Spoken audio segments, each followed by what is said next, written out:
Si vous voulez, dans une démocratie, les droits et libertés parfois s'entrechoquent, entrent en conflit. On est à la fois, chacun de nous, individu et citoyen. En tant qu'individu, nous avons des droits, le droit d'aller et venir, le droit de se déplacer, le droit de se réunir avec d'autres personnes, de mener des activités de notre choix.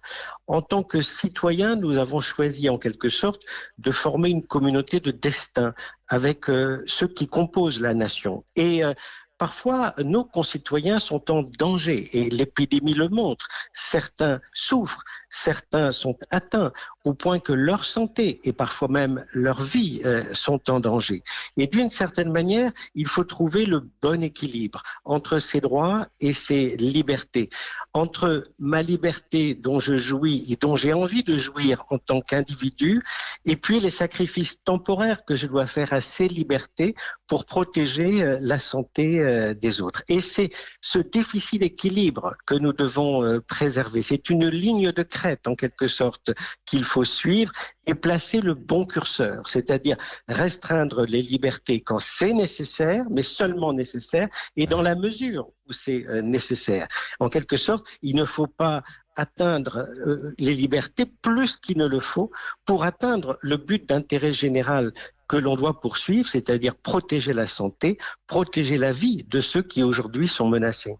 Ça veut dire que le droit à la vie, que vous venez de rappeler, Bruno Lasserre, ne s'impose pas sans limite face au respect des libertés individuelles.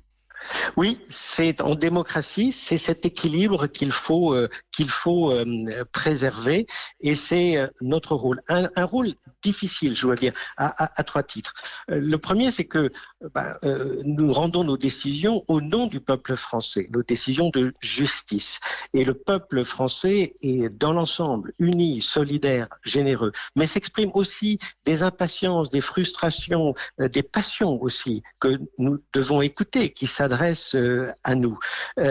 Donc, nous devons nous dire le droit de manière sereine, sans complaisance, mais rechercher aussi l'apaisement dans ces controverses.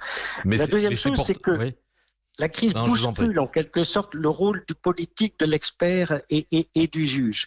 Dans une guerre sanitaire, la responsabilité du politique qui est investi pour cela, c'est de définir la stratégie.